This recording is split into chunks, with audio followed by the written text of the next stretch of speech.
Hi everybody, in this video I would like to show you how you can get a better estimation of the state of charge or of the status of your battery on your eFoil or Boogie or whatever you control with the BREmote version 2.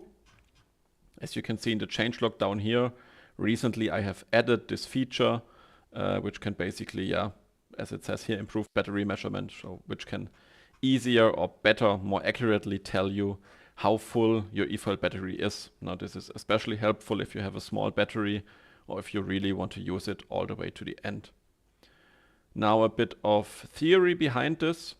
As you may know, batteries do not discharge in a linear way. So that means the voltage of a battery is not linear or proportional to the watt hours that is left or to the energy that is left, but there is a curve. You can see in the beginning it usually falls off quick, then it's linear almost, and then in the end it falls off quick again.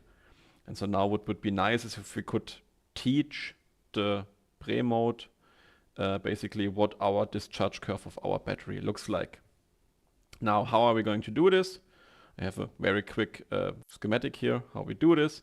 So we take the current per cell and we take the cell model, and from that we get our discharge curve. Then we transform this discharge curve in a lookup table. So basically, just an array of numbers that the remote can read and compare against. And then every time the remote calculates the state of charge, so basically what to show you on the display, it will use this table, look up the actual state of charge for the current voltage, and then give you the state of charge estimation on your display. Now, the following process will be very detailed how you can do this for your exact battery. Basically, we have a tool here. You put some numbers, it gives you the curve, and from that, in the bottom, you get this output, which you can save to the remote.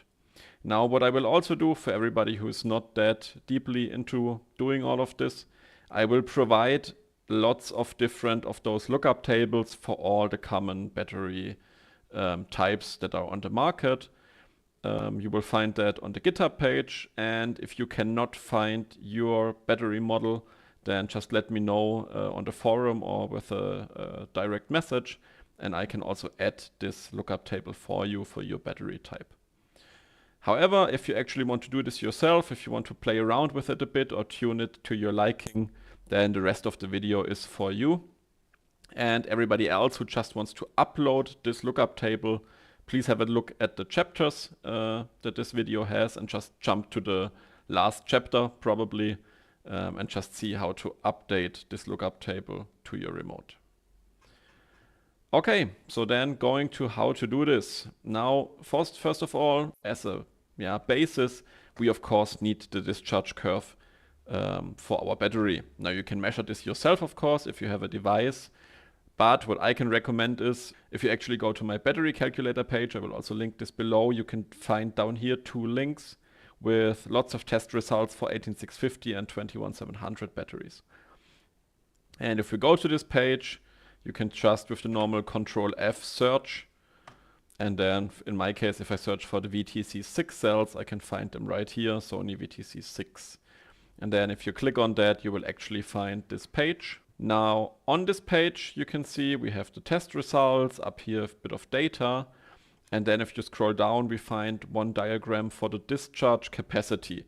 So basically amp hours versus volts. Now that is already helpful. If you only have that, you can use it. However, what is better is if you have, like down here, actually discharge energy. So the energy versus volts, because that's actually what we are interested in, remaining volts, not remaining amp hours, because with the dropping battery voltage, of course, watt hours and amp hours will not follow the same path. But again, this difference is quite small. So if you only have this diagram, then you can use it. Okay, so now what we need to do is we need to somehow get the points that are interesting for us out of this curve. And the first thing you may notice is there are lots of curves in here. Which one is the right one? Well, those curves are measured, as you can see down here, at different discharge currents. So basically how strong you load the battery will dictate how much energy it has and how this drop-off will look. Now, to get the current per cell, I have made a small online calculator here. This is how it looks when you load the page. This is a very simple calculation. We can quickly do it. So just let's say my pack 20 cells. I have 7 cells in parallel. I roughly foil with 1.2 kilowatts, and then I get 2.381 amps per cell. Now, how does this calculation work? It's pretty easy. Basically what we do is we take the 20 cells times the 3.6 volt nominal voltage. We get 72 volt pack voltage. Then we can divide the 1200 watts of foiling divided by the 72 volts, and then we get 16 amps. And now we just need to divide that by the number of cells. So divide by 7, you get 2.38, as it also says here, amps per cell. Now probably, since you mostly have not that much cell count, for you this might be a bit higher. But again, I'm just demonstrating the process here. You just need to know the current per cell. Okay, so with that 2.38 in mind, we can go back to our page. And we can see, okay, we have measurements for 2 amps and measurements for 3 amps. Now I'm just gonna take the measurements for 2 amps because I'm closer to that, and probably I'm also foiling more with 1 than 1.2 kilowatts. I was a bit generous there. All right, so now that means we want this light blue curve here. We want to have this digitized. Now you could sit down with a ruler or also online with your mouse and just try to find out, okay, 7 roughly corresponds with 3.5 something. We don't need to do that. There's a tool for that. The tool is called Web Plot Digitizer. This will also be linked. And all we have to do now is take this picture, take this image, and just drag and drop it into here. Tell the program it's a 2D XY plot. Now we need to tell the tool our axes, so X and Y axis, and the values of that. So click on Proceed. Now you get a crosshair, and over here this zoomed in view. And now we just go to the 0 on our X-axis, click. Then we can go to the 12 and try to align, click. And then for the Y the same, go to the lowest value and go to the highest value. Perfect. Now we can click on complete. Now you can actually finally move them. You can read the description here.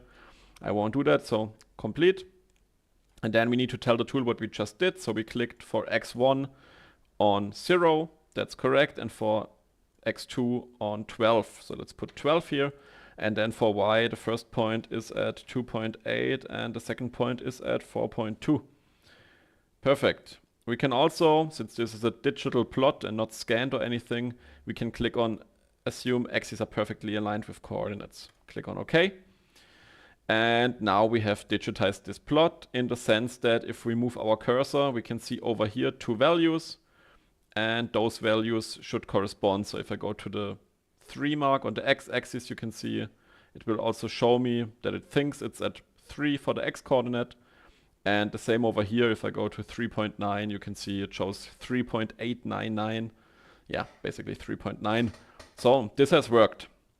Now what we can do in this tool is, just by clicking with this add point tool, just by clicking on a curve, we can put multiple points. You can see like that, and like that you can digitize it. However, since we're living in the 21st century, we can also have the tool do the work for us. And so for that, down here, automatic extraction, set the distance to 10. This usually works quite well for me. Then click on this image, then click on this color box and click on color picker. And now we click on the curve that we just previously said will have the current we want. So I'm going to click on this, yeah, light blue, cyan, whatever. Okay, it has picked it. You can see it here. You can click on done. And then after that, we can click on run down here. And what you can see has happened now is it has perfectly traced this curve. Yeah, be careful if you, for example, try to trace this light red curve. We can just do that quickly. Or actually it's more like a pink, I don't know. You can see it will also trace this glitch over here. In that case, just manually go in and delete the points that are not correct, like that. Now usually what will happen is it will also pick the curve down here, which is a bit fun, but won't help. So in that case, just delete the points down here. Make sure you only have the points up here in the graph.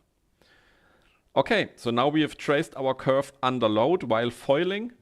Now we need one more thing, which is basically the distance. How much will the voltage in quote marks spring back when you let go of the trigger and when you just stay in the water, no load.